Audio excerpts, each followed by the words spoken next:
Benki ya CRDB imetoa taarifa kujibu madai ya afisa habari wa Yanga Ally Kamwe kuhusiana na wao kutoshiriki katika mchezo wa fainali ya kombe la CRDB dhidi ya Singida Black Stars katika uwanja wa Amaan Complex kama ilivyotangazwa na shirikisho la soka TFF, kwa madai kwamba bado hawajapokea fedha ya zawadi ya ushindi wa msimu uliopita wa kombe hilo la shirikisho la TFF kupitia linalodhaminiwa na benki hiyo ya CRDB.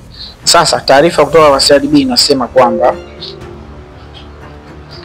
benki ya CRDB inapenda kutoa ufafanuzi wa madai yaliyotolewa na msemaji wa klabu ya Yanga katika mkutano wake na wanahabari uliofanyika tarehe 9 Juni 2025 katika makao makuu ya klabu hiyo.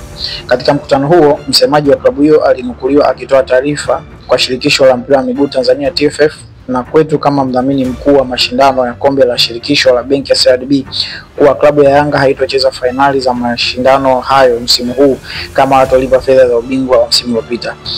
Tungependa kufahamisha umma na wadau wote wa soka kuwa benki ya CRDB ni taasisi yenye kuzingatia weledi, kanuni na taratibu, na kwa msingi huo tayari benki ilikwisha tekeleza kikamilifu wajibu wake wa fedha kwa TFF kama sehemu ya makubaliano ya udhamini wa mashindano haya.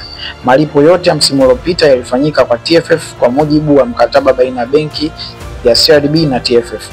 Benki ya CRDB inatambua kuwa mbali na mchezo wa soka kuunganisha jamii yetu na kutoa burudani, lakini pia mchezo huu ni ajira kwa vijana wengi.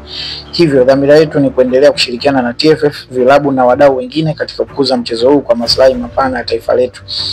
Imetolewa na idara ya mawasiliano na uhusiano kwa umma benki ya CRDB tarehe 10 Juni mwaka 2025.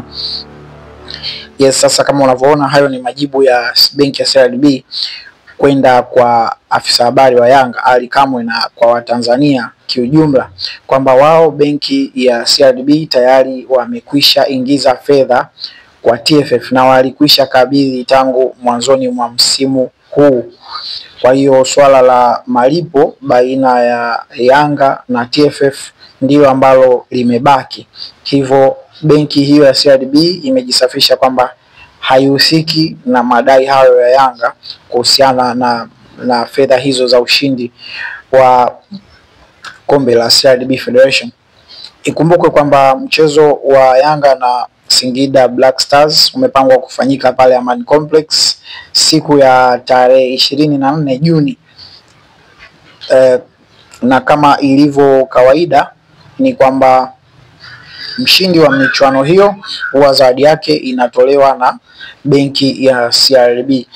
Hii ni Malibi TV, endelea kutufuatilia kupata updates na taarifa mbalimbali za kimichezo na burudani. Usisahau kusubscribe, like na kucomment.